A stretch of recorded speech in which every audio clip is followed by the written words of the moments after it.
Good morning, y'all. Did you say y'all? Y'all. Morning, That y'all. was paying homage to the Southern room. Morning, y'all. Have a blessed day. Oh, bless your heart. I knew someone that used to say in the morning, if you'd say, hey, how are you? He'd say, oh, I'm blessed by the best. I like that. Southerners have the best little quotes. They do. Yeah. They do. All right, 330. What is it? I don't even know. 269? Is that it? 595-1600. I'm just throwing out numbers. Youngstown Stock Channel. We're going to talk about things that happened over the weekend. It was a busy news cycle. Anything on your grill you want to talk about? I mean, do you want to fire people up or no? Well, you know what? Might as well. So I have a question, and okay. I don't mean this in a facetious way. It's an actual question that I don't know, and I would like to know. The protests over the weekend. Yeah. When people protest, whether it's the No Kings protest or anything else, I guess it will depend on what it is they're trying to accomplish, but like, what are they trying to accomplish? Like, what do they think is going to happen?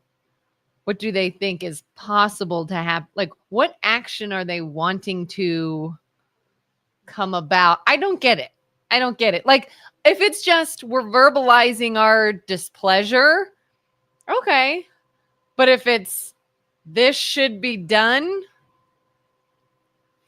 what is it they think is going to happen?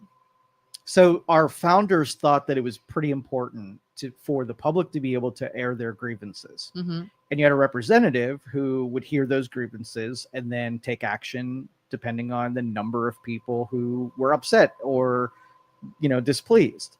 And so there's a whole, this is sort of like the process, due process, right? This is how it works. So that is what it is. So, and this is why the systems of government are sucky, and because they're easily exploited. So let's just say you're HR, right? Mm-hmm.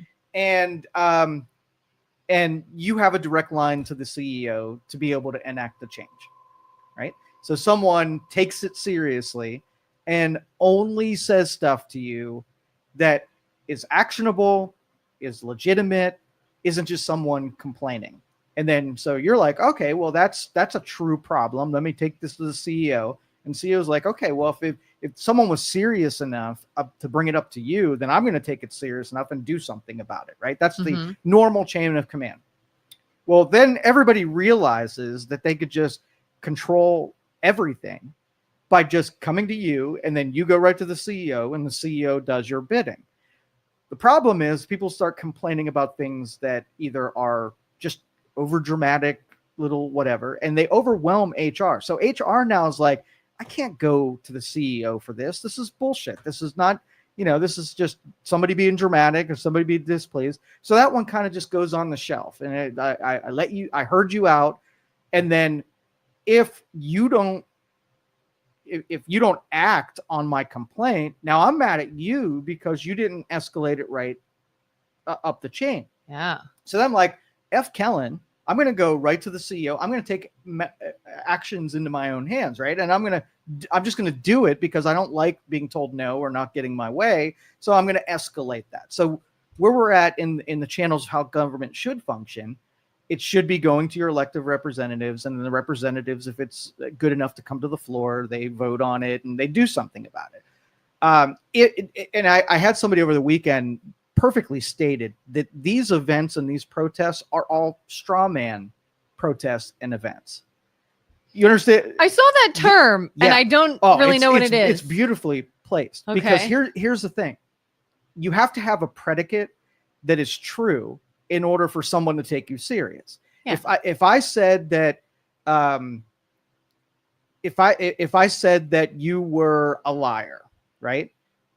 And first deal is that we have to establish that what I'm saying is true. And if you're a liar, then we should act on it. If the charge of calling you a liar is sufficient, whether or not it's true or not, and we act on it, that's a straw man. You basically created your own predicate to be outraged. Right? Now, if you were a liar and then I'm outraged because you're a liar, that's a totally different story because it actually had some truth to it. But philosophical and sort of like, there's a whole list of things that you don't do in debates, right? And one of them is the straw man argument. One of them is, me hurling insults, me assassinating your character, and all these things that you just don't do because you lose every debate. We're currently doing all the things that debate teams probably get penalized for, because they're the worst ways of, carrying a victory in the debate arena.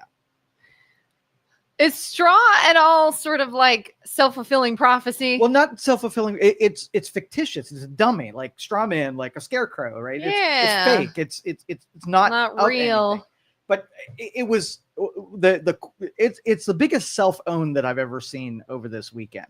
The No Kings thing was like, they don't realize how much tyranny these people put on the table, and they're arguing against their own philosophy of no kings, like people telling you what to do and having power and control over you and whatever. So it was it was funny, but not funny in the same deal. Yeah, somebody's like, oh, you hate the control and being told what to do, like, I don't know, a mandatory drug you have to put in your body that you are required by the government to do. And it was like all these different examples of what it would actually look like, compared to now all of a sudden people are just riled up over something. And that's kind of what I'm like, what is it they think they're going to accomplish if what they're stating can't even be proven to be true? It's not agreed upon. It's not, I don't even know if it's understood by the people yelling these claims. I see a lot of videos where everyone's like, oh, why are you out here? What are you protesting? And did you see by chance any of the videos of somebody would go up to protesters and say, how do you feel about this quote? And they would read a quote about deporting immigrants and, you shouldn't be here illegally and all this stuff. And they're like, yeah, because Donald Trump's a racist and a blah, blah, blah. And they're like, so that was a direct quote by Barack Obama. And they're all like, well, I still don't like it or something, and it was just like, I don't even think you all know what you're talking about. Is it just me? So let's go back to the Dark Ages, right? Yeah. And there's some dude on a hill in a castle, and I don't like him. And so I start like whispering in people's ears bad stuff about him.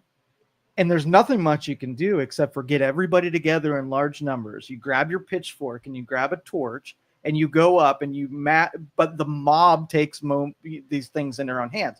So the escalation from air your grievances to show up in large numbers with pitchforks to civil war and taking things into our own hands, that's the trajectory. Like, there is nothing that short circuits this from okay, so if you had 1 million people show up and it does absolutely no good except for you got to air your grievances, you're a little pissed off that you weren't effective in all of that effort and all that money and time that you invested and nobody did anything about it. Yeah. What do you think you're going to do next? Yeah. And that's what I keep wondering is like, so you have this whole day of just mass gatherings, I guess, with signs and chanting things. Yeah. And then the next day comes and that's it. It's the same as it was before. Bye. We still don't have a king. And we all heard you that you don't want one. And when issues come down the pike that are authoritarian in nature, we're going to say, hey, no kings, get on board and shoot this tyranny down. I love that principle. The only thing one video I saw that I said, okay, at least you have a point. It was this woman, she's actually the girlfriend of someone I know, was protesting the parade and said, I think it's an enormous waste of money. We have homeless people. We have people that can't eat. We have people that are suffering, blah, blah, blah. And we're spending an insane amount of money on a parade. I just don't agree with that. And I was like, all right, I see your point there. And maybe you don't like it. And maybe by talking about it, that future leaders might think twice or decide to do it differently, whatever. If you want to take your Saturday to go say, I think this is a waste of money, I can at least see your point. But other protesters, I'm like, I don't even know how you come to that conclusion. I don't even know if you know what you're talking about. And it's just, I don't know. My only my pushback on that, like, I'm with that person. The government shouldn't be spending needless money, right? And so $42 million for a military parade to to celebrate the Army's 250 years, right? Okay, fine. I think that's excessive, right? But I also, like, if you were to put, I'm going to give you two things: a $42 million military parade that helps the military recruit personnel, right? Maybe it's too much money. Or $42 million spent by USAID to study gerbils' mating habits. Which one would you shoot down? So long that you're going to carry the sign of "Don't spend money on gerbils' mating habits," then I'm cool. Then you carried the principle across all expenditures. But if that's the only one that you're targeting, it's really, you just don't like the military, you don't like Trump or whatever. Like there's probably 10 other things you could have realized we're spending money on that is 100% unnecessary. And it's crickets when it comes to that. Yeah, that's why I don't even engage in this, because the consistency does not translate to things that you don't like this one. Yes. And it's been noted, and they don't care whether or not you like it or not. There's interests that are spending government money on all kinds of absurd things. So get on the bandwagon and say, let's have the government defund all absurd things. End of story. Yeah, because at least, like, I could see someone push back in support of this parade and make a point. But there's a lot of other things where you could waste money on that I don't see a pushback on, because it would be ridiculous. Yeah. And nobody says anything about that. Because it motivated someone to the point to make a sign, and they didn't make a sign when the $42 million went to the gerbils. So it's not about the spending of money. It's about you don't like the person who's being cast in a positive light, and that's it. Or she said, we have people in our country that can't afford housing and are homeless and are suffering. And I'm like, then where's your sign about all the money we're spending in foreign countries? Yes, exactly. If you're so concerned about helping our own, there's a good situation in which maybe we didn't need to spend that money, but this is your bill. Rand Paul is probably the most consistent legislator that there is, because it doesn't matter if it's a Republican or Democrat principle. He has a principle of all expenditures, and he shoots down anything that's in that, regardless of his party supporting it or not. You have respect for that because it's that consistency. Yeah. Let's see. Let's go back up to Julie. The point was that millions of people disagree with the leader of this country, defying democracy, wanting to behave like an autocrat. I think the point was made. Yeah, and that's somebody's opinion. As people had a rally that believe a certain thing, true or untrue, it doesn't matter. You aired your grievances, and that's it. That's it. You could have written on a wall the same thing. I hate President Trump, and it would have done the exact same thing. Somebody walked up to it and say, yeah, me too. And somebody would walk up and say, I don't think you're right. And that's it. You aired it. It's done. The dancing around the thing is, look at us. There's a bunch of us. We all feel the same way, as supposed to recruit new people, convincing them that he is a tyrant who is defying democracy. Yeah. Because again, the consistency on do you think President Trump is defying democracy? Like, give me the way in which President Trump is amassing more control and power over people. I don't know. Okay, so what is democracy, and are we one? Are we a democracy? I mean, we are not. Well, no. Okay, go ahead. Explain why. We are a representative republic. The founders said that the mob rule is terrible for a government, and so we split powers, right? We split powers between opposing forces so that things are slower to happen and harder to happen, so that you can't have a tyrant who can just dictate everything. So by that definition, if somebody can do something and nobody else can get in the way, that's tyranny. So executive orders, you can make the argument that executive orders are completely tyrannical. And I would agree with that. So amassing controls that can't be power checked by someone else. So for instance, legislators that have been in there for 60 years, that would be a tyranny. Right? Yeah. Somebody mentioned having term limits break up the power divide and decouple it from people who have amassed massive amounts of power, and they just keep getting voted in because they have a district that keeps putting them there. Yeah. All these things are evidence of, yes, we have way too much tyranny in our system of government because we didn't take the founders serious enough to decouple and break up that power Like when it happens. the whole idea that if you want something to change with them, they can block it because it's their vote. It's their say. Yeah, think about it. Like, yeah. The protesters can't do anything as a form of breaking up tyrannical control. What if the mob just wanted something done and they can force it through? That is tyranny of the mob. Yeah. There was one quote, I forget the author of it, but when it was during the revolution and the breakup between the U.S. and Britain, there was an argument being made for let's break away from the king for the tyrannical control. And he said, why would I trade one tyrant 3,000 miles away for 3,000 tyrants 1 mile away? And it encapsulates what happened this weekend. Is you had lots of mini tyrants who really, really want to get their way, and there's obstacles in front of them, and they want really bad to be able to just have what they want be done right now. That's tyrannical, the profile of tyranny. That's a good point. Yeah. Yes. Yeah. So being told no is part of the process of anti-tyranny. You don't like Trump? Cool. You think he should get in office? No. And then you get to say, oh man, please. Yeah. But did we vote? Did people vote Yeah. him in? Or did he come and take it? Yeah. So democracy is there was a duly elected president. He can do what he wants until your guy comes along, and then you can elect him and he can do what they want. That's the system of democracy. Just because there was a vote and the one you voted for didn't win does not equal so a tyrant. that is more anti-democracy than what the protesters say Trump. You know, The hypocrisy. Trump is the worst authoritarian if that's what his deal is. He's the worst at it. Yeah.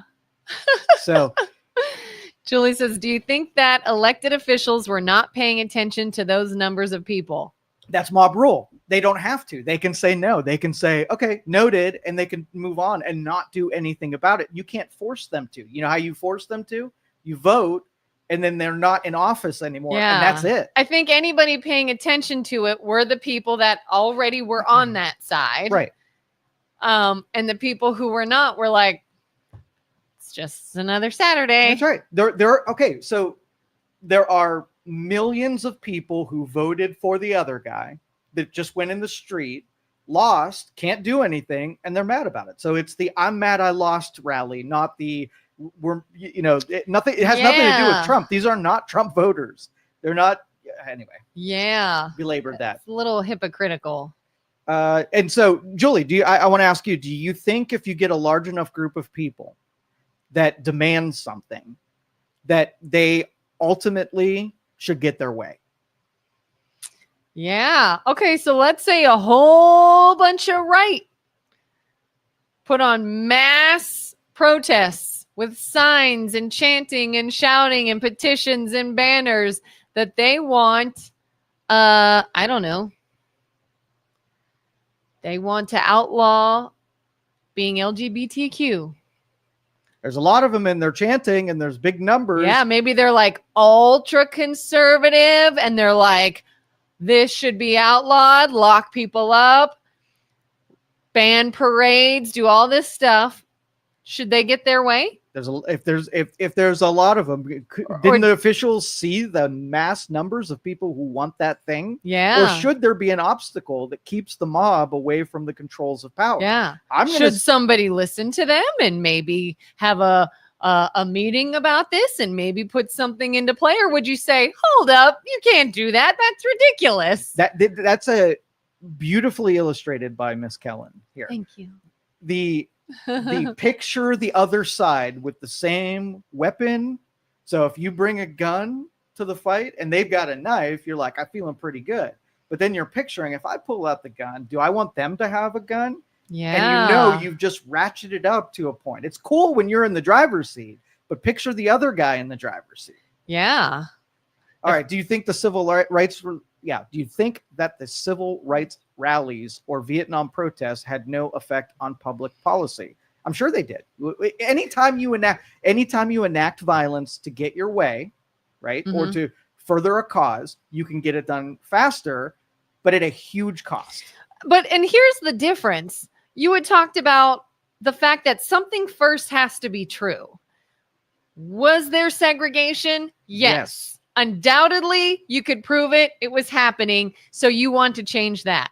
You don't really change something that doesn't exist. Right. If the opposing side, right, Yeah. isn't justifying the behavior, they're flat out disproving the behavior. Yes. Then the violence would be ill-gotten because you're fighting an untruth. Yeah. The people that are not out there protesting at No Kings that think it's ridiculous are not saying, but we like tyrants and racists and Nazis, and we want to be ruled by this all-powerful entity. No, they're saying, you don't know what you're talking about. You're delusional. What you are saying is happening is not actually happening. And I think the violent, listen, this is the cost of the civil rights movement and how violence may have won that battle, right? But it taught every future generation that all they have to do is create a noble cause, even if it's fiction, and then use violence on a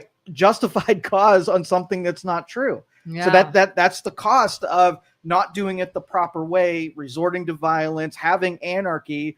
That's the new weapon of choice when you want to get your way for something. Yeah.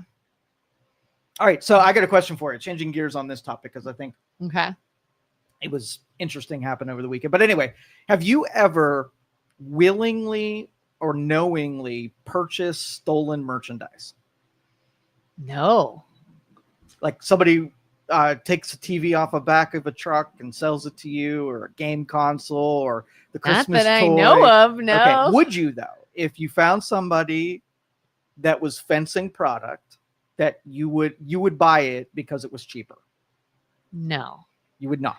Well, one, I'm not in the habit of buying stolen goods. And two, I would be like, if I'm going to spend money on something, I want it to be a good new product. This is clearly used, and I don't know what you did to it. And you sell stolen goods, which means you're probably think you shady. Inadvertently bought something that may have been stolen? Like, I mean, if you go to any of the marketplaces or the eBays or the whatever that older one was. I can't think of it. I know what you're talking about. I can't either.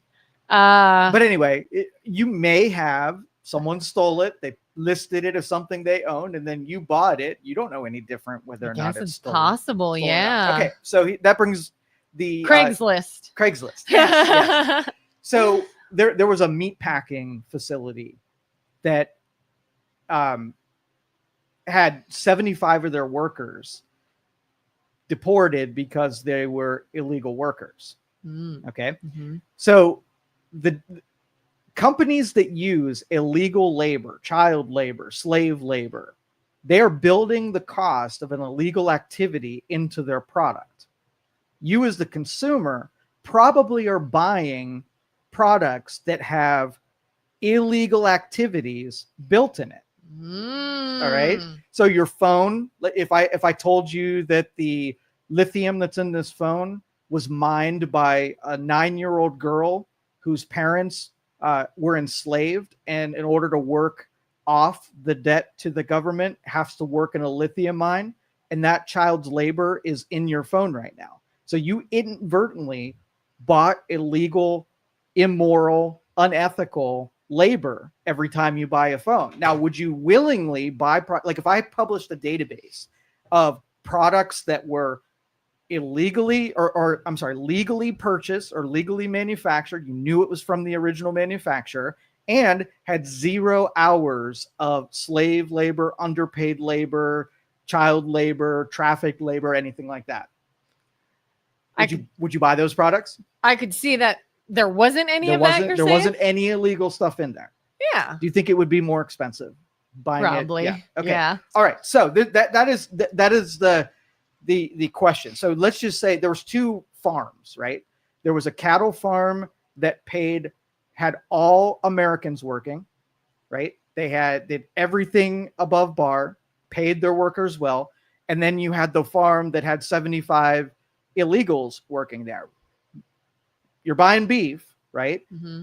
This guy's more expensive because he does it the legitimate way. is it fair to the people who are following all the rules that this company over here is allowed to do illegal things to compete directly against them, and they have an advantage by breaking the law? Because it's easier to steal a TV to sell it than to procure it from a wholesaler, right? Yeah. But they have the price advantage because they freaking stole it. So you're stealing labor, selling products. Now, what happens to the consumer? They get used to buying the beef because the illusion is that this is just beef. It doesn't have child labor in it. It doesn't have illegal immigrants working on it. So they get used to a price at a certain way when it was all illegal to begin with. Yeah, and it sort of perpetuates it. Like, people that buy things online from those like uber cheap clothing places where you can get like clothes for like $7 and stuff because it's made by somebody in a country with no labor laws and probably in horrible conditions. Exactly. And then you say, don't be a terrible person and put all these illegal immigrants out of a job and kick them out. And, they're a person too. You should be nice to them. And it's like, oh, and being nice to them is perpetuating the sweatshop they're living in and their low pay so that you can buy something cheap. Is that being nice to them? Keeping them trapped there without any labor laws and nobody is facing accountability for their working conditions because you're getting it for cheap. Is that being nice to them? So if you were used to buying all of your electronics from Bob out of his trunk, and then immediately they did a crackdown on people selling fenced goods, right? Does that mean that the price of the product went up, or it just normalized without the illegal activity being built into the price? Yeah, it went to where it should have been. Okay. All right. Now, they actually, if you go to a government website, they actually have a published document of products that you buy that have child labor, whatever. You can, and it is eye-opening how much stuff we buy every single day that has the root problem built in, and it's hidden from consumers completely. Yes. And then you're supporting it. Yeah. While you're protesting it. Exactly. So everything from bananas to fruits and vegetables to aluminum to bricks to construction material. It is clothing. Every textile. I mean, across the board, I was trying to pick out the things that I buy on a regular basis. And I'm like, what's freaking left? No wonder our economy is so brittle, because all we're doing is we're buying child labor and enslaved people labor costs and everything that we're freaking buying.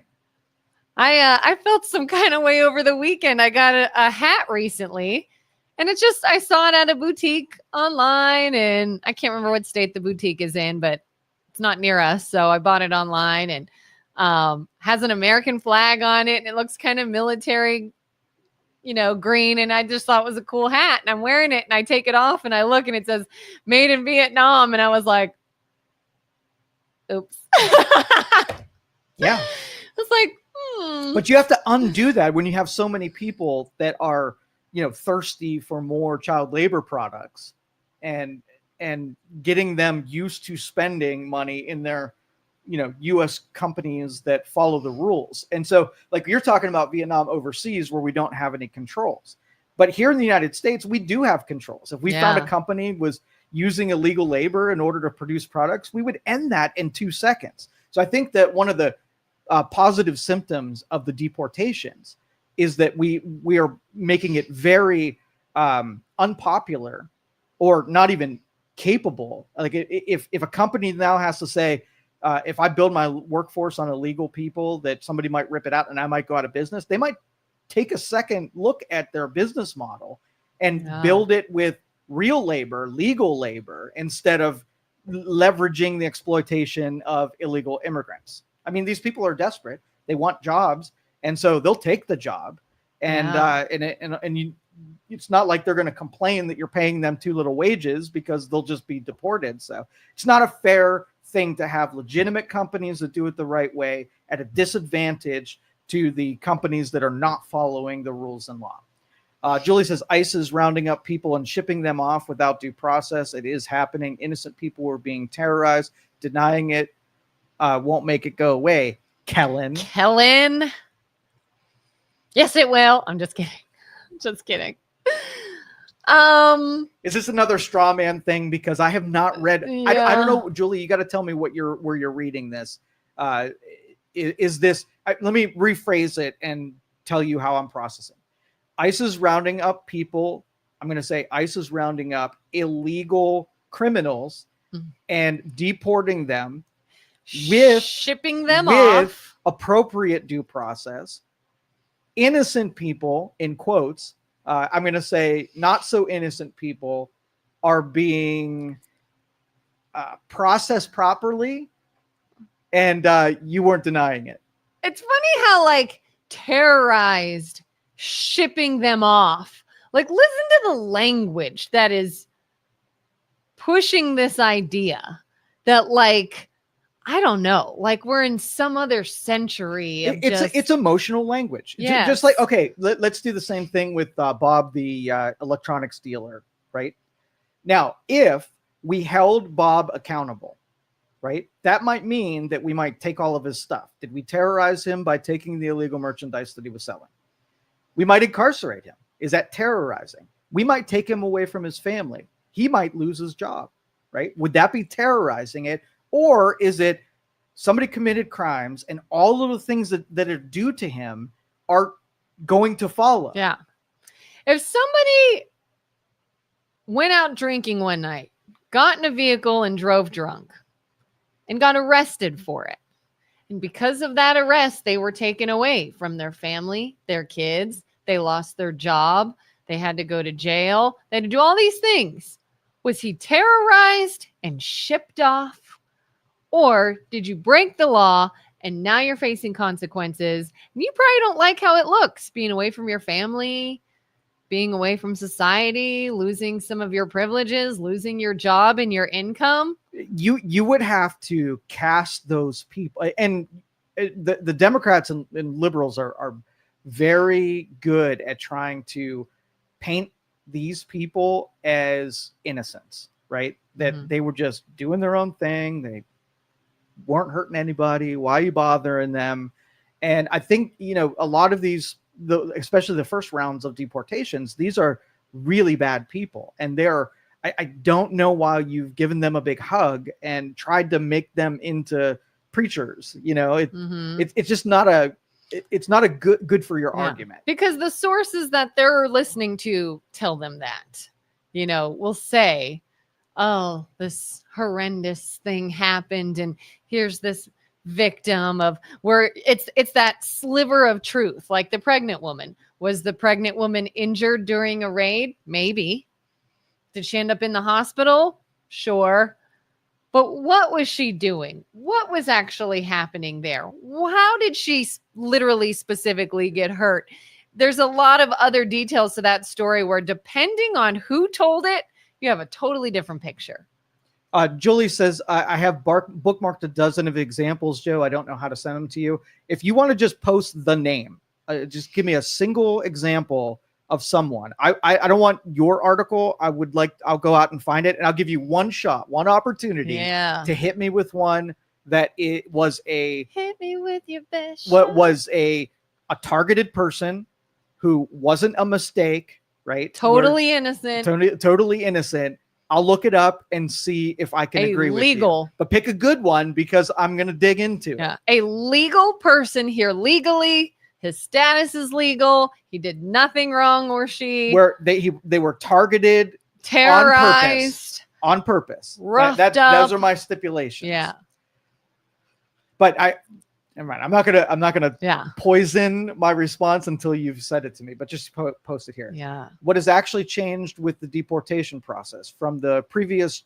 From my point of view, Trump is actually targeting societal events that are most damaging to deport first. Previous presidents just deported based on illegal status alone. And we will get there, Brendan, that once they get rid of the criminal elements, people who they can get a warrant, they can pull them out, and it's low-hanging fruit is gone first.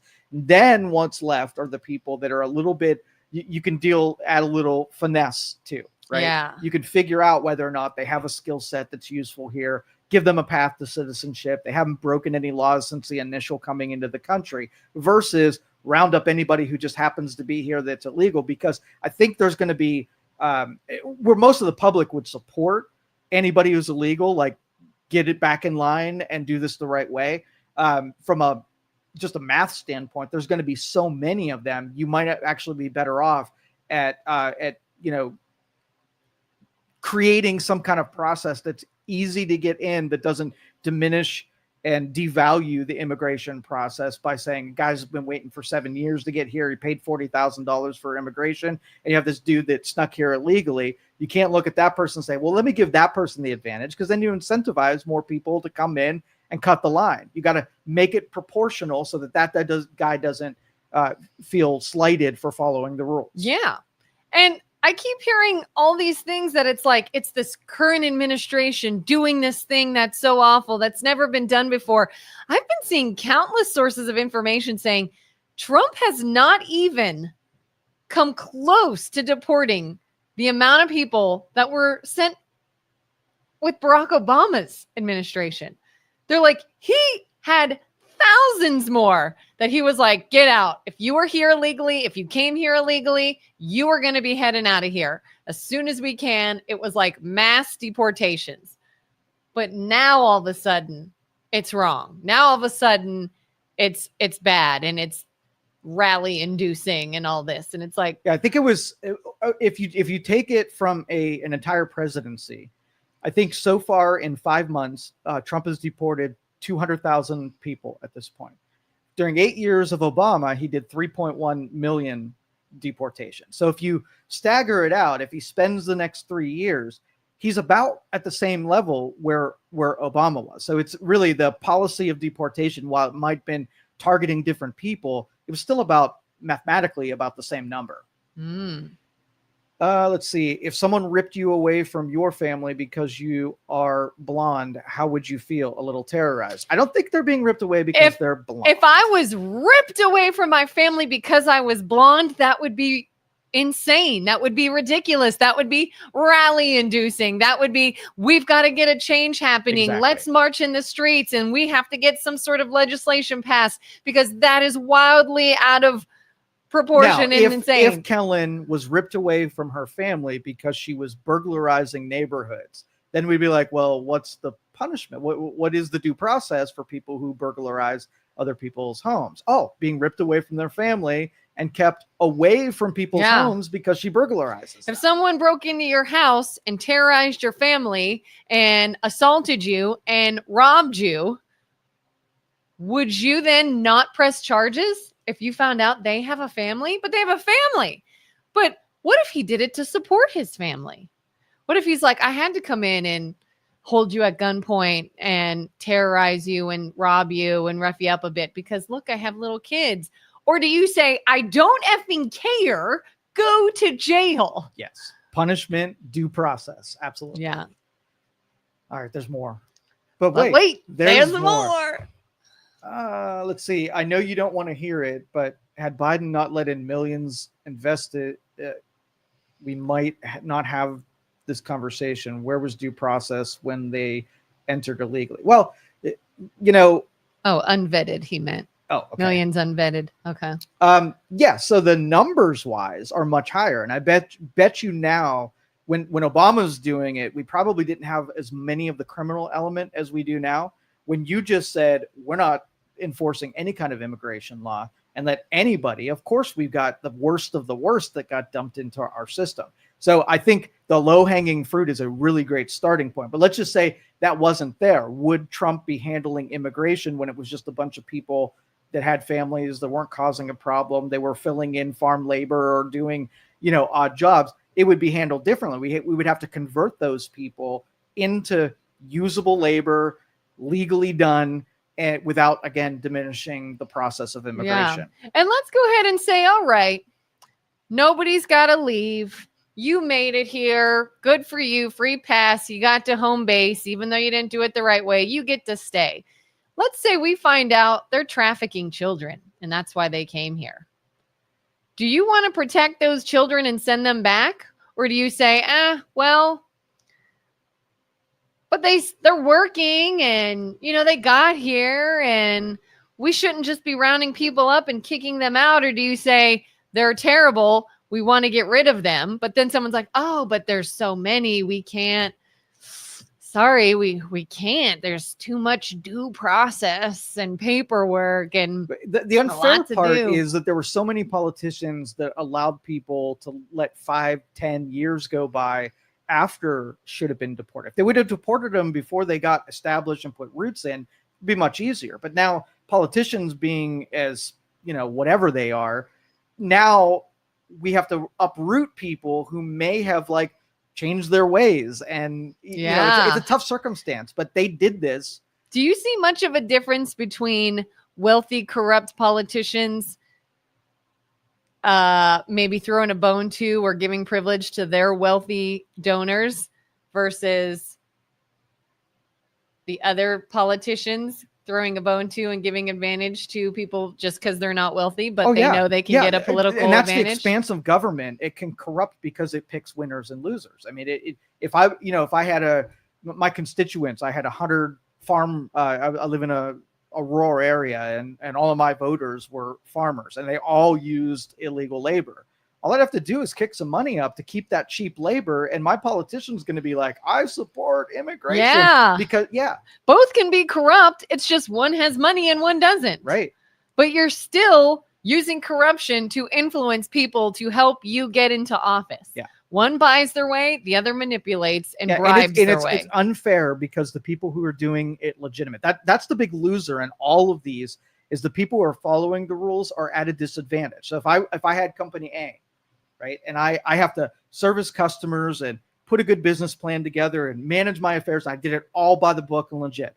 The guy next door is breaking all the rules. He's breaking laws. He's accepting like free government grant money. That's what I'm competing against. And would it be a terrible injustice if I went out of business?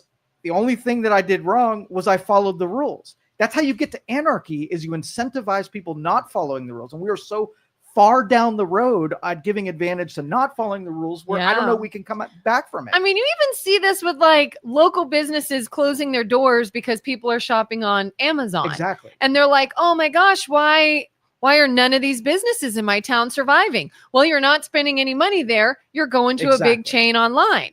So if your local business goes out of business and closes their doors because you don't give them money, you give it to people with no labor laws, and they're illegal and they're selling cheap junk. You did it. The consumer is complicit in the destruction of companies and economies and whatever. And it's only been that the only reason we used to do a small business Saturdays around here like for many years. And that was trying to convince the public to spend their money with their principles. Even if this costs a little bit more money, you're supporting someone in your community that's following the rules. Yeah. Right? But that was like 5%. And on a Saturday, where 95% are people spending their money that support illegal immigration, support child labor, and all of this stuff. And that's what you're fighting up against. Yeah. You can just set it on the chat. Yeah. And then they want to know what happened. And it's like, well, consumers made the choice. Yeah. It's almost like voting. Exactly. Let's see here.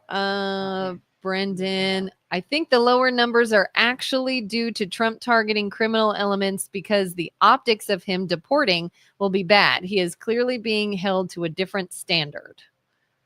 Lower numbers are actually due to Trump targeting criminal elements. Yeah, because you can't mass deport. They're taking warrants, which means that they have to get enough of probable cause or enough evidence to say, yeah, this person, low-hanging fruit, they can be gone. Yeah. But after this weekend, Trump went on Truth Social and said that they're going to ramp up the efforts to deport even faster and with more vigor. So this weekend did not dissuade deportation. Yeah. So okay, let's play devil's advocate, and let's just say you're on that side, and you think that illegals should be given a chance, and let's save them from being terrorized by deportation. And now you wanted to actually do it, like your side go into a constructive boardroom and everybody talk about the best and most effective way to stop the deportations. What would it be? I don't know if it would be anything that's going to be quick. I don't know if you can stop immediately. You could try to form some kind of campaign and meetings and things of that nature to get behind or get in front of legislatures and see what can be done. But if it's like halting immediately, what be done? I guess if you're like, I feel that the law should say people can come here in any fashion and stay. That's a bad sell. Yeah, it is. That's what I'm saying. Like, if you have a competing strategy that's more effective than what's being done right now, you're like, hey, if there's a person that, here illegally and murders people and rapes people, all right, so we're going to just round them up and deport them. What are you suggesting that we do with this person? What I would suggest we do with the murder. We're devil's advocate here. So you're arguing that Trump is doing it wrong. So what's the right version of that wrong? Not do anything, let that person do their thing, incarcerate them in a prison here rather than deporting them back. Like there has to be a competing strategy that you're arguing for, not just against the one you're doing. I don't even know what they could do differently. Fill up our jails. That's not going to work very much. Well, Youngstown's actually participating. We got contracted by ICE that it's a detainment facility for people who are rounded up locally. Really? Yeah. So private prisons are being used for certain ones. I don't know if it's while they're waiting deportation. I say it's only so big. But you got to get them off the street somehow, and there's limited amount of places that you can put them. So they're using private prisons and state resources to house deport. Well, then what happens when there's other crime locally and someone's got to go to jail? Yeah. All you can see, this is bubbling like this. Yeah. So that's why I was like, it's only so big. Right. So deportation, like hurry up and get them out of here to free up those jail cells for more criminals to be able to walk through the door. Yeah. We can't, there's 20 million of them. And that's a lot. So I don't know if we're geared to handle that kind of I can't imagine. Element. Why does Diane say, well, shouldn't Trump be in jail by now? For what, Diane? You might have to, maybe we missed something. I don't know why you think Trump should be in jail by now. Have to see. Julie's got a site. Okay. Tracker reports. Immigration and Customs Enforcement held 51,000 in ICE detentions. 43% have no criminal record. Many more have minor offenses like traffic violations. When you say no criminal record, are you including being here illegally? Are they legal people? Do they have documentation that they came here legally? Or do you say their only crime was coming illegally? And see, I'm almost willing to forgive the criminal side of entering illegally so long that you haven't done a thing wrong since you've been here, especially when we're rounding people up with the aggressiveness that we are right now. So I'll take a look at that website and see if it's propaganda or these people are really like 51,000 people seems like a lot for just having a traffic ticket. But the promise of what Tom Homan was that the first round of the ICE agents were going to round up people that had crimes against them.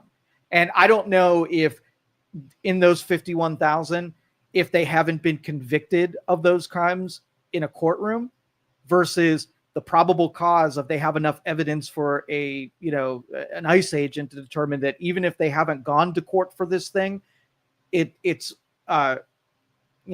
obvious enough to do deportations. I'll have to look. I'm not quite sure how that works. Because I can't imagine what it must cost to fund this. To have ICE come out in such numbers and round all these people up and do these mass deportations and put them on planes that ship them back. It's got to be an enormous amount of money. Why would they waste that money on 51,000 people that did nothing wrong? Why would they spend so much money to get rid of people unnecessarily and then have to get them back. You would think that if they're going to spend that much money, that it's people that are in those characteristics that they say, either hardened criminals or somewhat criminals or doing something illegal here or whatever. I'm looking up track reports. Yeah. Julie says the majority of Obama deportations happened at the border. You forget the DACA program. Does that make it different if they made it to the border and got sent back versus if they're here? Or maybe she's saying they didn't actually get in here. I'm not sure what you mean, Julie.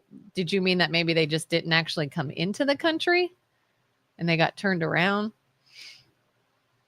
All right. I tried trackreports.org and it's not coming up. So I'll have to look in that. Yeah. later. And Julie, again, if you see someone with like an actual name, give us a name and we'll look them up too.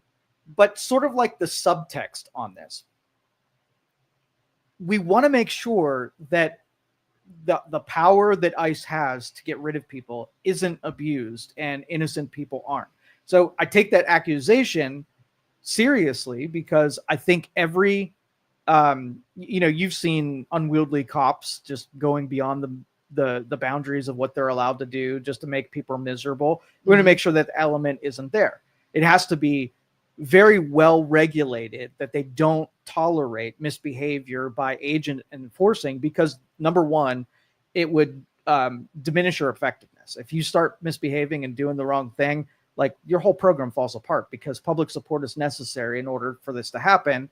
And number two, that we have to have faith that, that we're following the mission statement. So, because this is just the beginning of it. If this is a 4-year plan to get rid of criminals, and then you start saying, well, you know what, the dude down the street, I just don't like him. Let me put him on the no-fly list and have him harassed and terrorized. If you have an evidence of that, then the person that put them on the no-fly list is the person that I'm holding accountable. Yeah. We don't want people to get caught in that net of bad behavior by actual officials. So legitimate concern. It's just make sure that it's not one of these straw man deals where you're throwing it out there as a fear and it's not really happening in the real world, and not trying to make everything into that thing that you're fearing. Like swatting people. Have you ever heard of that? Oh, When yeah. People swat people. Mm-hmm. I would have to think if you did that to someone, you would probably go to jail. Don't you think? Oh, for sure. Yeah. For sure. So nobody wants to see an abuse of power. Nobody wants to see, like we talked the one day about, going to prison because you jaywalked. Is it breaking the law? Yes. But what's the repercussions of it? Doesn't match what you did. But yeah, I just can't imagine that large. And again, are there people who are maybe here legally that get swept up in that? Possibly. Yeah. I'm sure. And those greater numbers, I'm not saying it's impossible that somebody couldn't get swept up in that, but a lot, thousands, 50,000. The best way to deal this, this is like got to war standards. And then when war happens, when you have such a, amount of people, it's almost like if you went and had a real war, right? Two countries going at one another, they're hitting military targets, and in the papers, some innocent person was wrong place, wrong time. Well, they were a casualty. It wasn't intention. It wasn't something they on purpose did. What's the best way to not have, casualties that are innocent is don't let it get to the war standard, the nuance like that. Have smaller controlled groups where you can control who gets shot and who doesn't, rather than missiles that have a tendency to hit innocent people. So if they would have tackled this when there were 30 illegal immigrants, they would have been able to hit it with more precision. Now that it's so big, I blame Biden for letting 20 million of them in there and created the conditions. We're going to have more innocents caught up in this. Yeah. So Julie said that is what I mean, meaning according to her, Barack Obama turned them away at the border. They didn't actually get in. And that's what they mean by he deported. He's like, no, you're not even getting in. Turn around and leave. Is that better then? Because so he didn't let them in. Then another guy let them in. And now this guy's like, get out. But the one who says get out is the bad guy. This one said, you're not coming at all. This one said, I let you in, even though my colleague said no. I went ahead and through my own reasons, let you in. And then this guy says, no, you're not supposed to be here. Get out. But that's the bad guy. Yeah. That's the only bad guy. That's what it doesn't make any sense. Like now it's like semantics. But it's, and that's what I'm saying. Like if you took Biden and Trump and pushed them together, we would say that's bad policy. But we're dealing with let everybody in and then kick everybody out versus the right way, which is turn around at the border. No families are broken up. You know, they didn't ingrain themselves into our society. They didn't take government services. It happened at the actual border, which is the way that immigration is supposed to function. Yeah. And that's another thing. These sanctuary cities, that just blows my mind how a city can defy federal law and get away with it. Like how? Yeah. How is that even a thing? I don't know. I honestly don't know. In the first time I considered this, like when federally you have a controlled substance like marijuana, right? It is federally an illegal substance. And then states and cities decided to say, we're not acknowledging the federal law. The federal is still legal or illegal, but state you can operate and do illegal things, even though federally it's illegal. And I don't know how that functions. Like I looked up last week, somebody commented and said it is not illegal to be an undocumented immigrant. So I looked that up. And from what I saw, it said it is not a federal crime, but it is a civil matter. And I'm like, what? And it's like, oh yeah, in civil matters, you can sue someone, you can bring charges against someone, you could be wronged, and it's a civil matter, but not illegal on the federal level. And I'm like, I don't get it. I don't get how that works. Like you said, something is illegal on the federal level, but then cities can get away with it and states can get away with it. I don't quite understand that. Yeah, I don't get it. Trump said he's targeting Democratic cities, Julie said. Yeah, sanctuary cities. People who are breaking federal immigration law and saying outwardly, I am doing this by harboring people who have broken the law. I mean, you take a more egregious thing. Let's just say a city really likes murderers. And they're like, hey, I know these people. We like them. They're going to live here.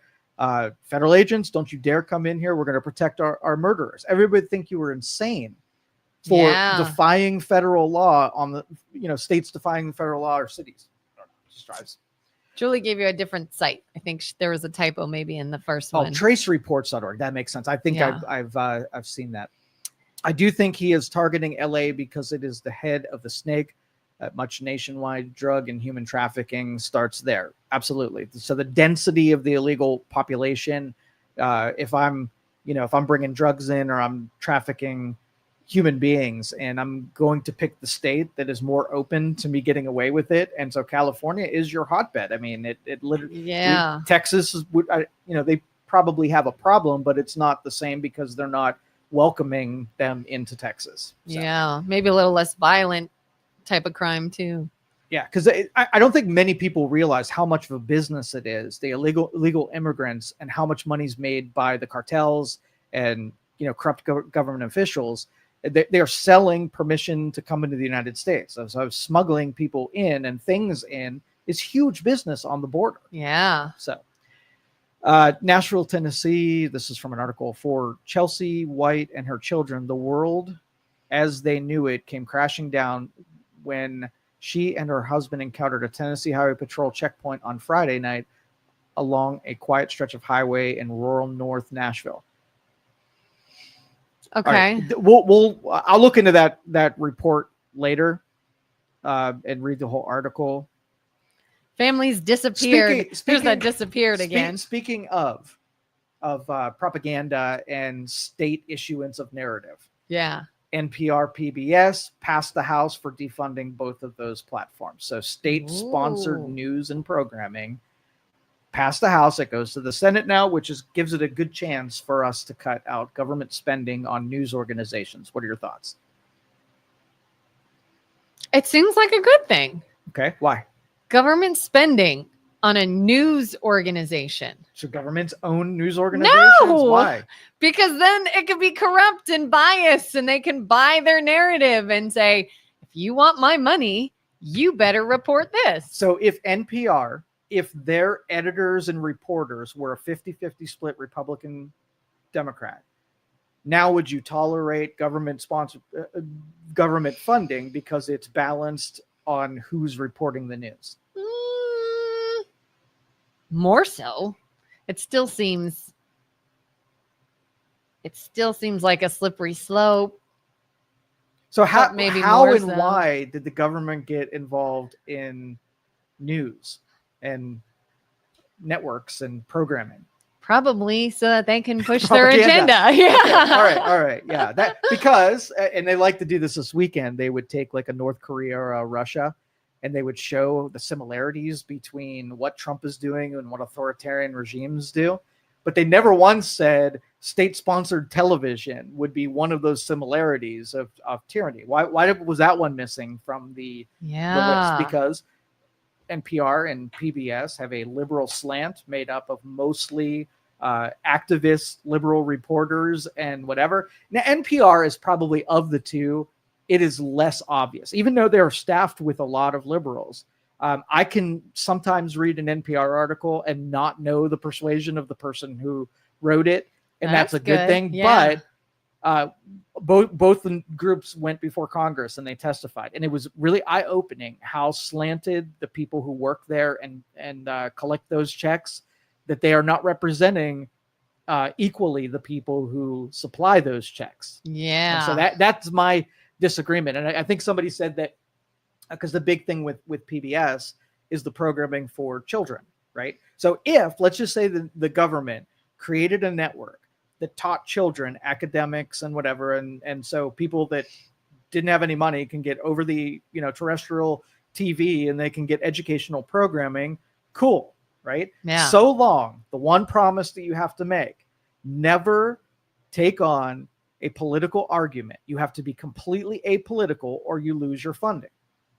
Right? Just like a church doesn't get non-tax or tax exempt status if they ever participate in political campaigning. And there's a lot of churches that get super close to that dividing line. If you do not participate, you can't participate in the actions of propaganda. And I think that's where they went wrong. So I would say sledgehammer, get rid of it. The programming that has market value, somebody will pick up. I see that Netflix picked up Sesame Street, which is awesome. So yeah, thoughts from our listeners out there. Are you happy that PBS and NPR are Gonzville? And any media that collects any checks from federal government, you have to be non-biased, unbiased in all forms. And if you're biased, find your own money. There's a lot of news organizations that I used to be like, this isn't news. This is a show. This is a ratings-driven TV show that they push their opinions. You have the right to do that. Fund it yourself. Now, what if you took an educational program and then you use it as an indoctrination deal? So it's not overtly political, but all it's ever about, like we have I think it's Mahoning Matters or something like that, a news agency that report local news, and every single article is coming from a soy boy liberal persuasion, and you can tell it in every word that they report. And sometimes you just notice that every story is in one direction, so all the other direction stuff is just omitted. So there are ways that if you've got a political persuasion, that you can corrupt the news that you're reporting. So that's why I say cut it out completely, because then all they would do is go covert activism through their programming.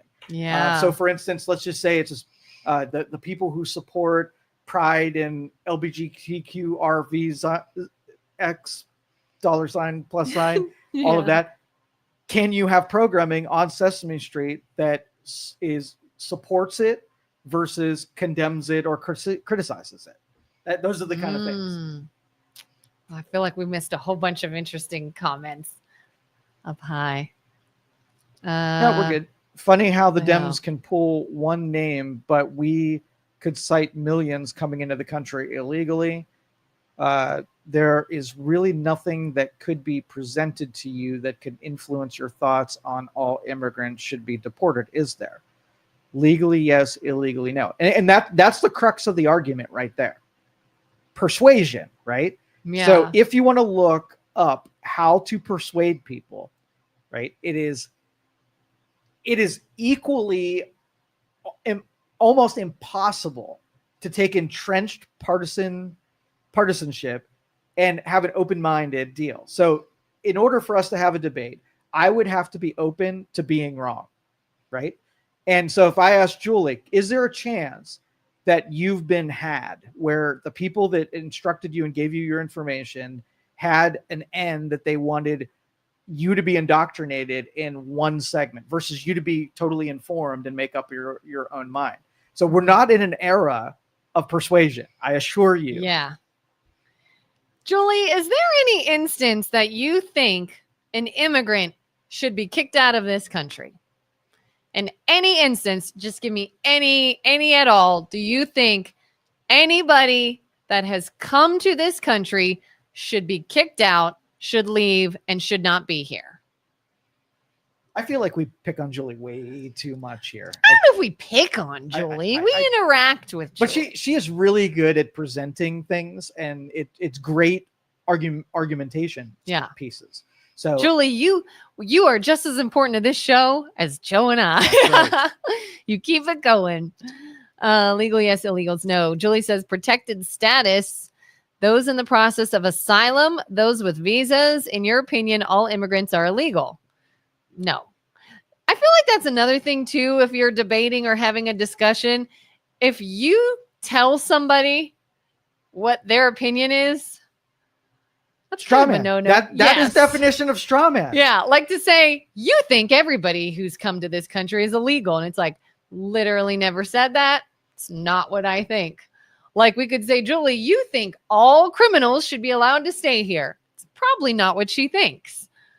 So when you say those things and you try to force a stance on someone that is not what they're saying, that sort of shows either an emotional appeal, bit of an immature appeal, and or you just don't know what the other person is saying, and you just, I don't know.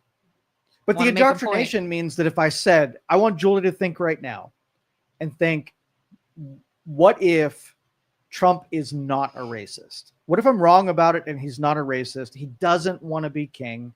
He's actually just a blustery guy that wants good for other people. If you can't even get your brain to dig in and discover whether or not any of the three charges are true, or if you have it right in your brain, then you can't, there's no persuasion that can even happen. Yeah. And that's kind of what I did a couple years ago. Is I was one of those people that I just sort of took Trump at face value. And I thought, oh my God, he comes off as such an arrogant jerk. He drives me nuts. I want to see someone punch him in the face. I hate this guy. I hate everything about him. And I finally got to the point where I'm like, there's got to be something, because there's a lot of Americans that don't feel the way I feel. There's people that I love and respect, and I think they're pretty smart. They've got a good head on their shoulders, and they don't feel the way I feel.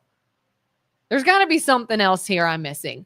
Let me see what I'm missing. Let me see if there is another side. And if there isn't, then I'll just be deeply rooted in how I believe, and you all are misled. So what did you come up with? I came up with, I was pretty blind to, I was blind to other things, because to me, it's just what a jerk, what a jerk, what a jerk. And if you actually go and see, okay, why do you think he's a jerk? Because here's what he actually did. Here's this situation. Oh, by the way, here's what this news story said he did. And then here's the proof that that's not true. All right. So let's take the science angle on that. Okay. Okay. So if I was allowed to say you were something, so Kelin, you're a racist. Now it's incumbent on me to not just proceed as if you're a racist because I said so. I have to prove my case. And if somebody objects to whether or not it is, I can't just proceed because I said so. There's sort of like a standard that I have to overcome to have racist. Because if I say that Kellen's a racist, I can start digging through your actions. Now I'm looking for racist Kelin, and I can say, oh, you know what?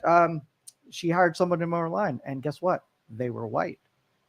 Kellen's a I've got some evidence here. Yeah. Right? I'm going to ignore the parts where the things that say Kellen's probably not a racist, because that doesn't confirm my bias in Kelin now.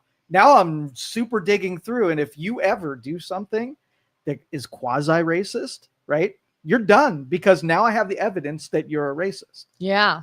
And you have this mass delusion of people who put the charge out, and it was that self-fulfilling where they dug through. So, okay, the No Kings thing cracks me up, because did Trump say things would be easier if he were king? Did he say that? I feel like there was. All right, so that's evidence number one. Yeah, there was something he made said a reference, to that effect. a flippant reference, that if he were king, he wouldn't have to go through all this BS. Right? Yeah. Now, does that mean that he wants to be king? No. Okay. All right. Because that would be one jump where you can take a guess, and you can be curious as to whether or not he's floating the idea of becoming a king. Evidence two.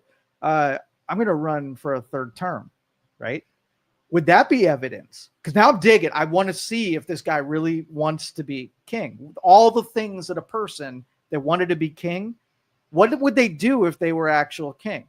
And then you look up, like, if you wanted to be king. So I'm going to Google, if I wanted to make a United States into a monarchy, what would I have to do? One, and I Googled this, by the way. Number one, you would have to seize total control, which means that all opposing forces have to be decimated, right? No other parties, no voting. Anybody who critiqued me, I would need to silence them. Okay.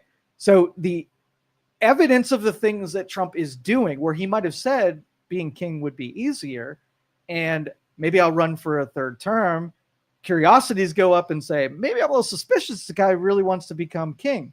Does he now do things that could actually make him a king? It's not even believable. I can ask a 5-year-old and say, is Trump doing things that want to make him a king?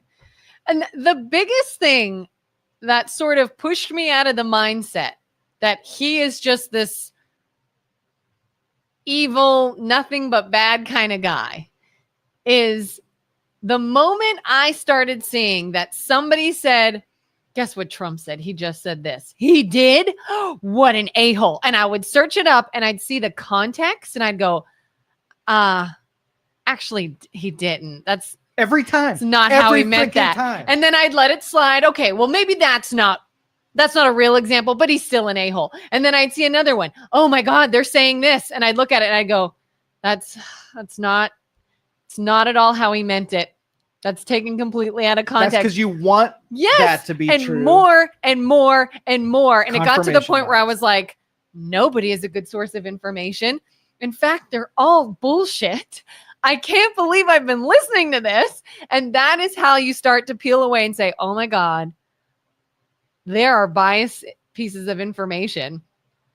And people, and then you really want to drive that point home. Anybody that is just maybe suffering from Trump derangement syndrome, or they think they just, he's a bad guy, period. He says terrible things.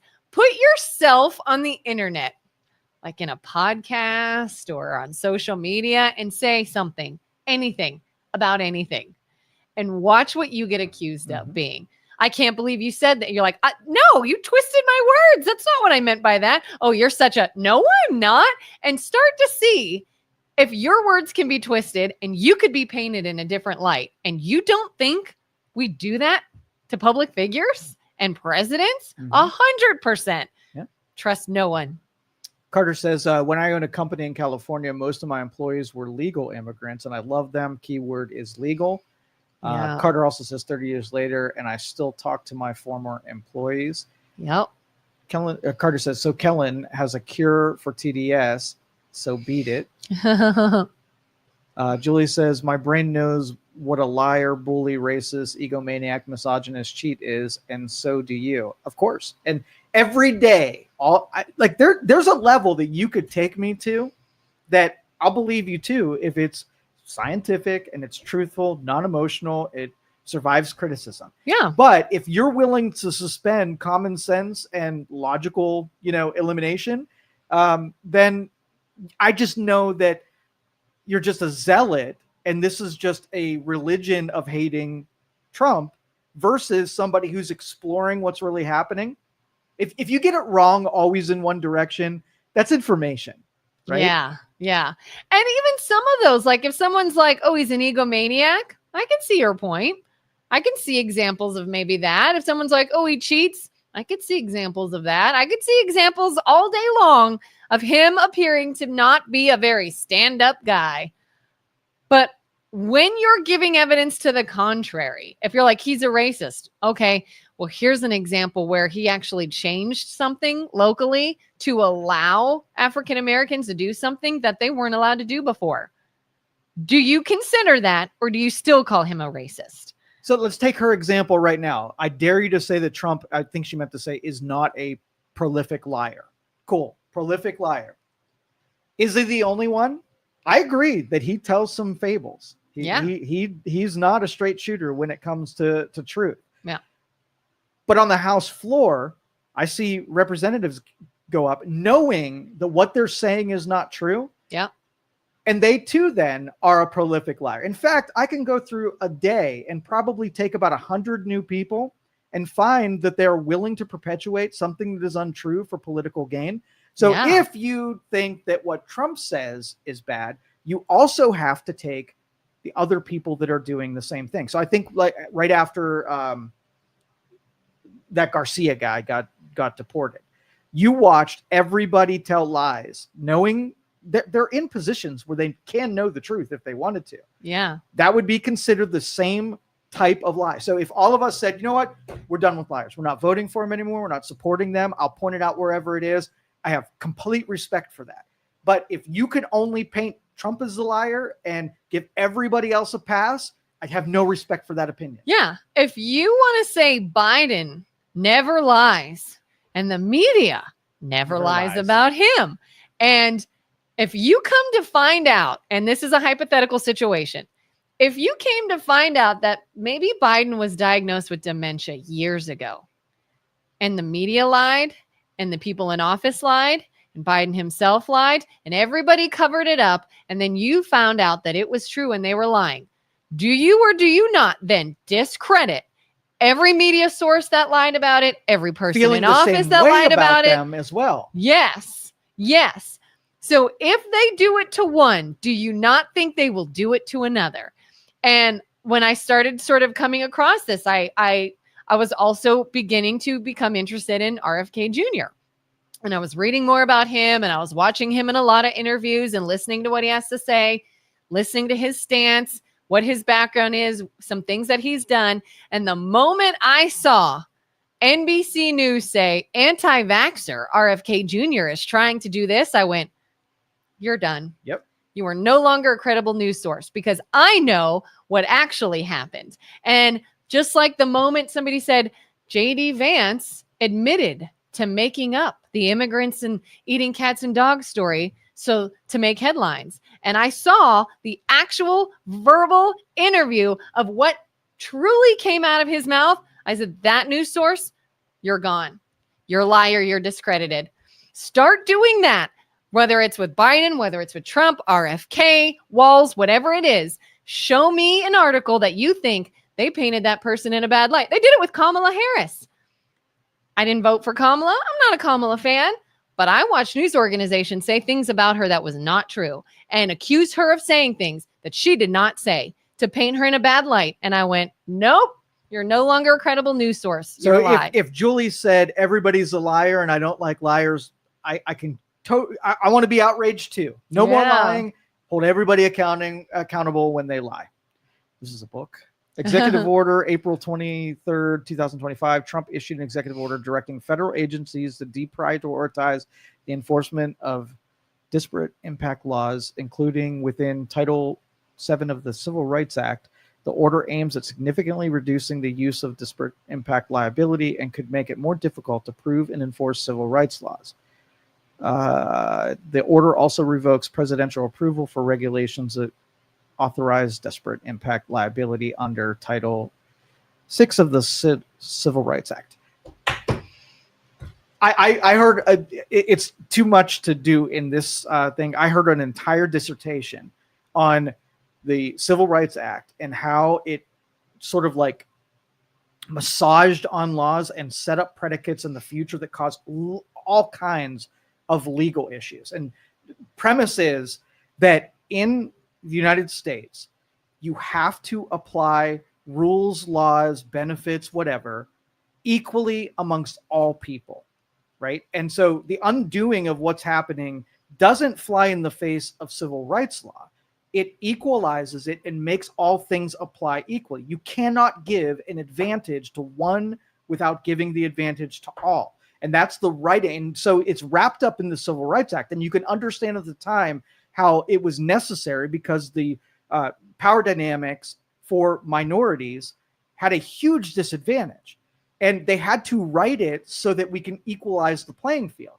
But there's a horizon, a sunset on when all of the rules, like you can go out to all of the rules and find where there is racism built in the rules, and or anything that is given, like I said, is unfair or unequal then to a different group. It doesn't create opposite, or what do they call it? Reverse discrimination. Yeah. Discrimination has one definition. It's where you take a group and you give them a disadvantage, but you do it systematically or systemically. Yeah. When we made it so that we did away with segregation as far as like black water fountain, white water fountain. Whites can sit here, blacks cannot. Whites have to go to school here, blacks have to go to school here. When we started changing things like that, we did not say, okay, now blacks can do this, but whites can't. Blacks can do this, but whites can't. It's supposed to be everybody. All people can. Everybody is equal. Everybody can use this building. Everybody can use this bathroom. Everybody can ride this bus. Everybody can use this water fountain. When all you do is take something and change it to swap it, you just did the wrong thing in the opposite direction. You're now not fighting racism because the person who was getting shit on now no longer is. The person who wasn't is now getting shit on. That's not how you undo it. You undo it so nobody gets shit on. Exactly. And that's once you write the laws and make it so that it equally applies to everyone. Now you can make the argument that the people who didn't have the same rights and freedoms that you did now are behind, right? Yeah. And then so you take activists and civic groups and do it yourselves. Don't, like I said, do not use racism to write it. Use humanity to write it. You can appeal to people like me who, you know, if you had somebody, a family, let's just say you had family A who's now had 200 years in this country building businesses and has found prosperity. And you have someone who 50 years ago got the same rights as that dude. They're like 150 years behind now. So what do you do with those people? You profile them, right? And you let people choose to support, because there's not a uniform racist deal. I know everybody wants to say that racism is prevalent and black people are being treated, or Chinese people are treated differently. When you appeal to a majority, 80% of the people, and there is a story to tell about how let's help this person get caught up, what do you think the public support would be where you take it upon yourself and you, through your own charity, help catch somebody up rather than somebody holding a gun and forcing you to help somebody? That's a big difference. Yeah. Through sure. government action, if every government action gets corrupt, then you could take something that's noble, that help other people, and it will turn into it'll get corrupted, and it'll just sway the power and give advantage to someone else and totally discriminate against another group. It'll happen every single time. Yep.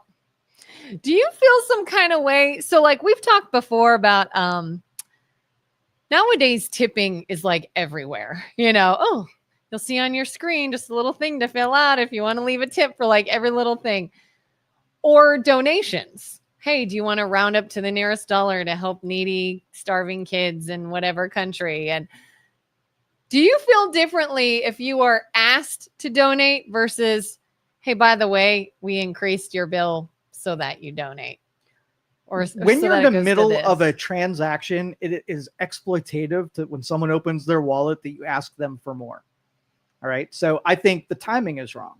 It's it's using a situation, right, and manipulating you into doing something that you were not moved and motivated to give to the starving children. The only reason most people do that is to or get beyond being judged by the person that's in front of you. I went to a national park yesterday, right? Oh yeah. And I went up to bought some waters at the store, and there was a state park employee that was manning the register.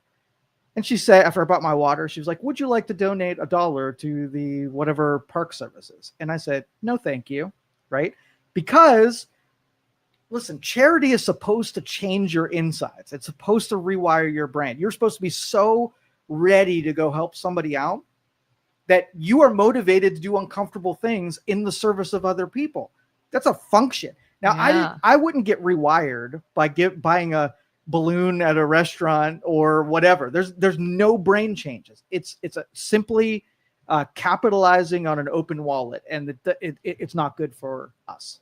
So what would you do if you bought the water, they didn't ask you, and you looked at your receipt and it was like, the water was $6 plus $1 to go to the wildlife blah blah organization, so your total was $7. More passive, but they're using a transaction. They're not using. Do you feel better that way if they just built it in? Better than asking me? Yeah. That's too aggressive, but it's still manipulative, and even if it's passive manipulation, I don't like it. Yeah. And you don't like how they make you feel like a bad person if you say no? Oh, I was judged when I said no. Even though I politely declined, you could tell that there was like a wince. It's awkward. Eyes. It is awkward on the other side too. You know they have to ask it, and they don't like it, and when they get told no, right? They don't want to say, "What are you, an asshole? Do you hate animals? Do you hate kids?" Do you know that when I say too that I started to sort of see Trump differently and see things differently politically, the biggest push out of leaning left that I was the left themselves, was the people in it. Because I watched how if I even questioned, if I even said, yeah, he's a jerk, but he didn't actually say that, though. Let's hate about something else because that's not a good example. Or, yeah, maybe you don't like him, but actually this didn't happen. And I'm starting to wonder what's true. And I'm starting to think that like these media organizations are telling lies. And then I even went and I asked somebody, they were part of the LGBTQ community. I don't know them, but I saw online. And I have friends part of that community who I support in many ways. And I said, hey, when you talk about that, like they're taking your rights away, could you show me some stuff that you guys have or some resources you have, like that maybe the general public is missing, that we could see what you mean? Because I'm like, I'm not seeing it. So by all means, you do. Tell me. And the hate I got for even asking, and it was a legit question. It wasn't a gotcha moment. I'm not some right winger that's just trying to debate you. I am somebody who is in the middle, who is questioning, who is gathering information. And for even doing that, the left that pushed against me and tried to paint me as a bad person because I questioned it, I went, count me out. I'm out of that then. If that's what you guys are, that's not what I am. And like, hate it or not. And I'm not saying it's all Democrats and it's all liberals, but the fact that you weren't allowed to even question or look into anything, to me, was the biggest red flag that Trump derangement syndrome is a real thing. And when it comes to politics, like if you adopt dogma, right, and which a lot of politics is, it means that one person that speaks out against, not even against, but challenges it or questions it or gets curious about it, undermines, right, the motivation for the people who are supporting it. So if you had, let's just say you were running for mayor, right, and all of the people who support you would ask you questions that make you look good, right? That would be supporting you because I want to get you elected. I'm not going to ask a question that's good for a voter like, hey, there's one time that someone said to you shoplift. Did you shoplift? Everybody look at you like, what are you trying to do? Why are you eroding, her integrity here by just simply asking that question? That's when it comes dogmatic and anything that flies in the face of making it easier to push on the activism, right? Mhm. It can't sustain the scrutiny.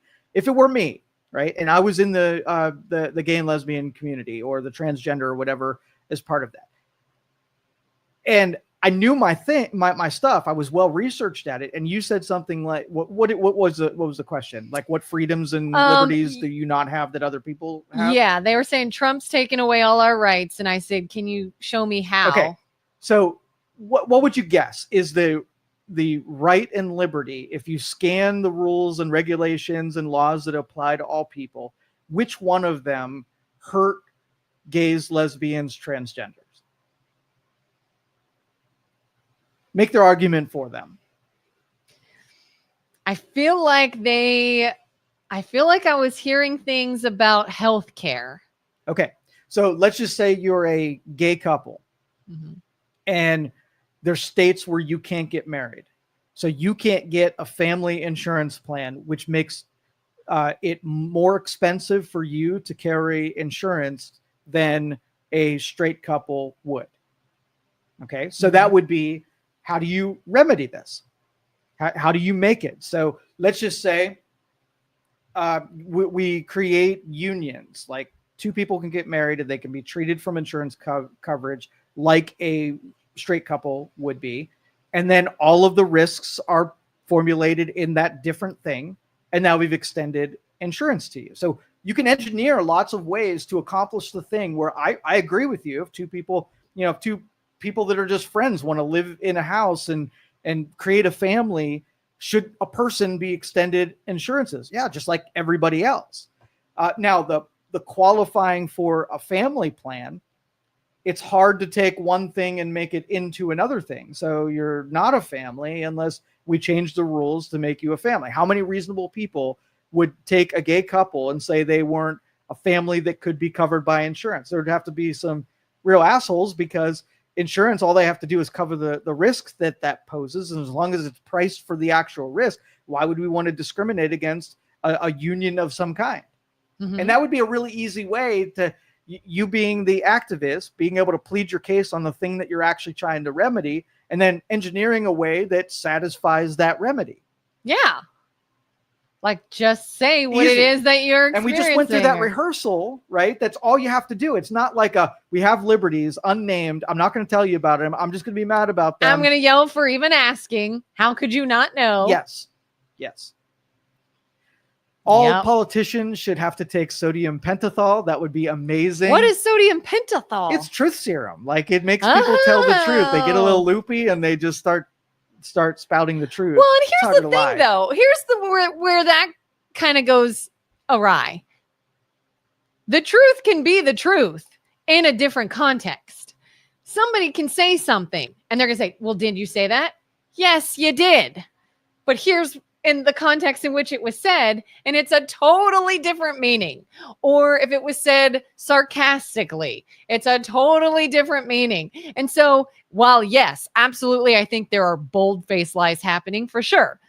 But I also think people, to push their own agenda of whatever side they're leaning, will take something that is this much truth and run with it in a different direction than it was supposed to go. It would still be fun to watch all of our legislature on truth serum. And then you have to ask them about the Epstein files. You do.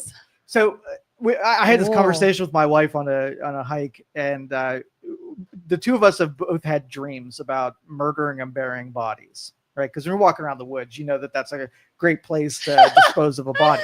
So we were talking about, if ever we were hooked up to a lie detector test or had, sodium pentothal injected in us, would we tell on ourselves? If said, have you ever murdered someone? Would we think through our brain and say, yes, I have murdered someone, and tell a truth that to us seemed true, but wasn't in the real world true? You like, kind of like a political answer, kind of, where you're like, like you just lied enough to pass it, Yeah, would it hold up to scrutiny if that happened? Because so politicians who believe something, like Cory Booker's of the world, who are entrenched in the things that come out of his brain, does he think he's telling the truth, and therefore if you loaded him up on truth serum, whether or not he would just say the same things he thinks is true? Objective truth versus convinced truth, delusional truth. So your wife and you spent the weekend planning a murder and how you would get away with it. Yeah, disposing of bodies. How would you do it, by the way? I don't know if we could talk about this kind of stuff on YouTube, but you'd probably I just went to like a Carol Baskin scenario where like if you fed it to an animal, okay, it'd be very difficult probably to find any remains. Yeah, because I think Dexter did that with the alligators in Florida. He would go to the swamp and float his bodies. Yeah, you'd almost have to have it like the body consumed probably by an animal. Probably. Yeah, but they never, there's always animal carcasses. So you got to make sure that the animal does the whole thing, the whole job. Yeah, because one, then you sort of have this like, there's the murder weapon, the animal killed him. Mm-hmm. There's not a lot of DNA left because it's in the animal and digested. So it kind of goes through both of those. Okay. Anyway, stupid topic. BJ's sweating because we just brought up murder. BJ's like, can you not? Can you not? Yeah, we have that habit of talking about things like that. Other world leaders are calling this summit the G6 summit. They are not counting the U.S. as part of the G7 anymore. So it's not just Julie. What? The other nations, since we're pulling out of some of these international organizations, we're not being included in, their stuff, right? And so liberals hate that because they love us being part of we're the main economy, we're the main powerhouse, and we get bossed around in a lot of these organizations where we fund it, but our opinion doesn't carry much weight. And it's a charity, group more than anything, where we give it away and get nothing in return.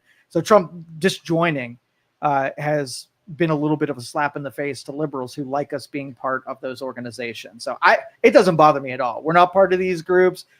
We were not benefiting from being part of them. So let's have them invite us at a later time with somebody who knows how to negotiate our place in these groups. And I think it was, what was it? Was it the UN who they placed an actual terrorist leader on the Council of Terrorism? It's that kind of shit that happens, like crazy stuff. Okay. Yeah. Anyway, Julie says, are you subscribing to the alternative truth theory? I don't know what that is. What's the alternative truth theory? Is that like where you're telling like a half truth? Is that it? Or, I technically didn't lie, but I subscribe to objective truth. Truth is not an absolute. Truth is anybody can come. This is like science. I'm a big science guy. So anything somebody can question, right? Mm-hmm. And then the other person throws evidence. And then through whittling away through the whole debate comes out with not an absolute, but an objective truth where you had more than people weigh in. And so if I said that pen is blue, right? And you said that pen is yellow, us going back and forth until we've both gotten rid of all the things that you can object to and I can object to, we're left with something. Now, that doesn't make it absolute because somebody in the future can bring more evidence and more perspective on it. And until it's debated, until there's nothing else to debate, you have an objective truth.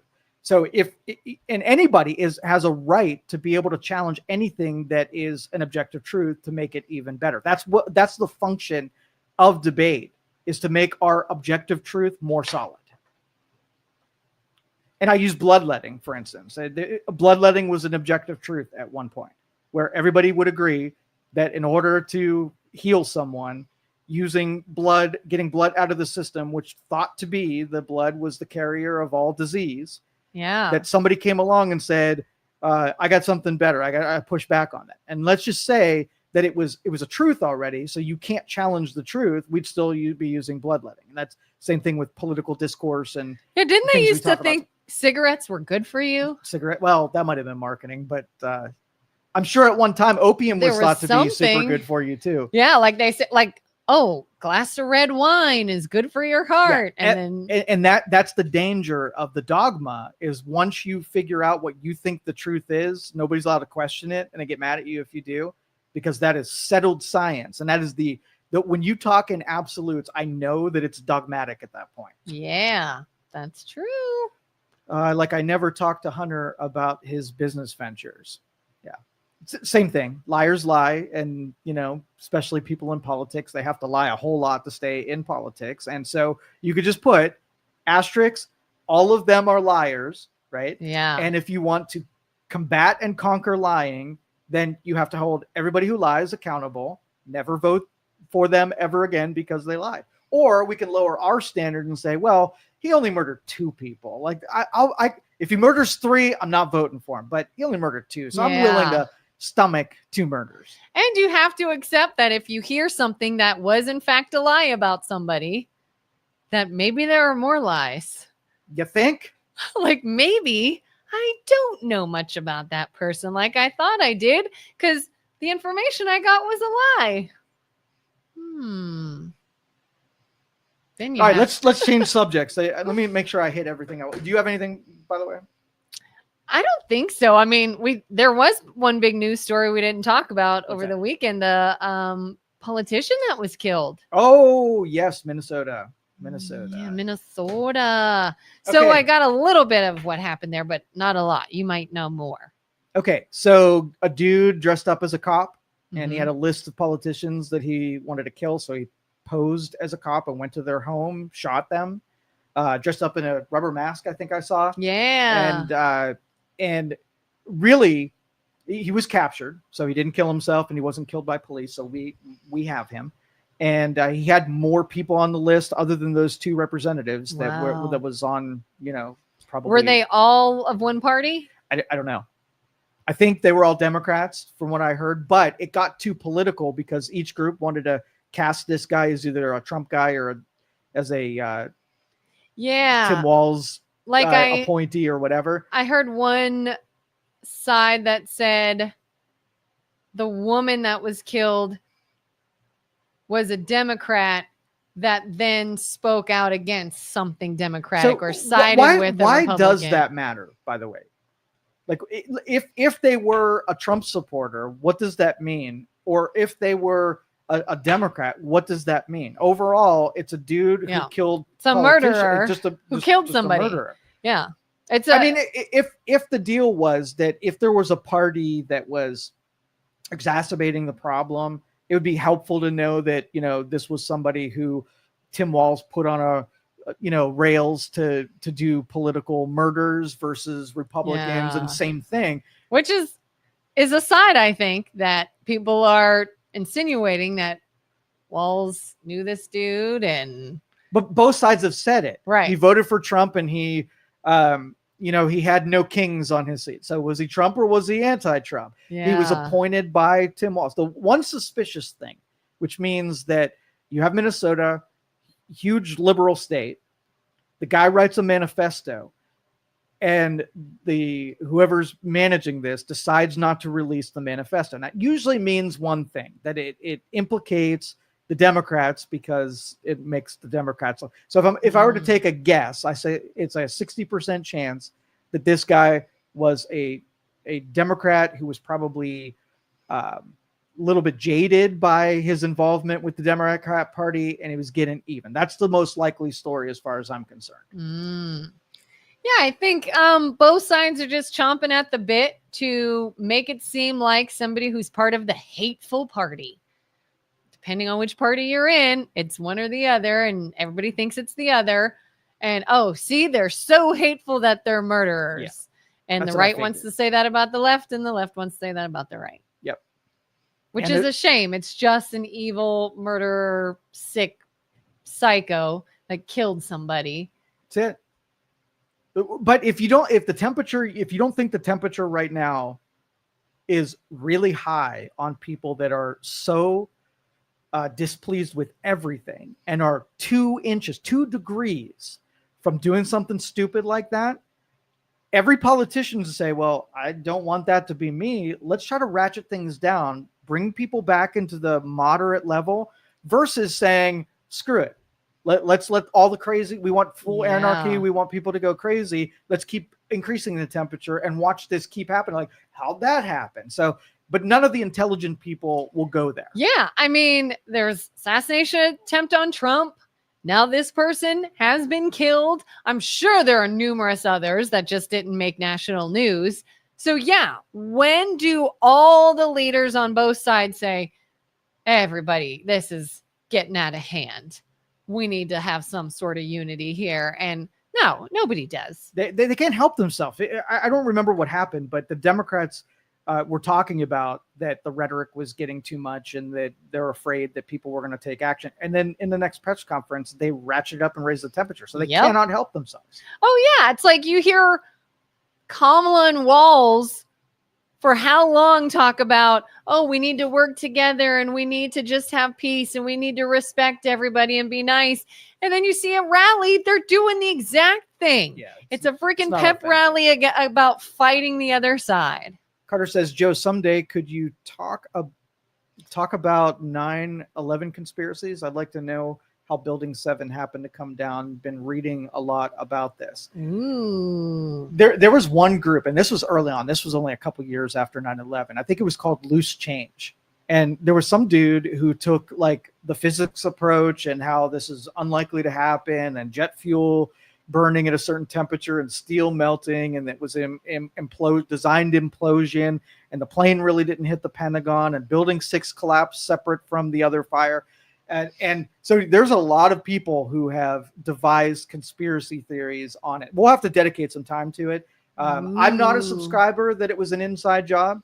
I wouldn't be surprised if it was, but I've not seen enough evidence that says, conclusively that this was controlled by other people other than a plane hitting a building. Have you seen any of those, by the way? I've heard that there are some where, the way it fell and how it was almost sort of like from the inside, not from getting hit on the outside. And I haven't really dived. And they did a lot of them where you had someone who wanted to buy into the conspiracy, just throw all of their evidence out there, and you had somebody react to every piece of that evidence. And usually on the persuasive side, the person who countered the arguments, like for instance, one building was connected to Building 7, and there was a tunnel that goes from Building 1 to Tower 1 to Building 7.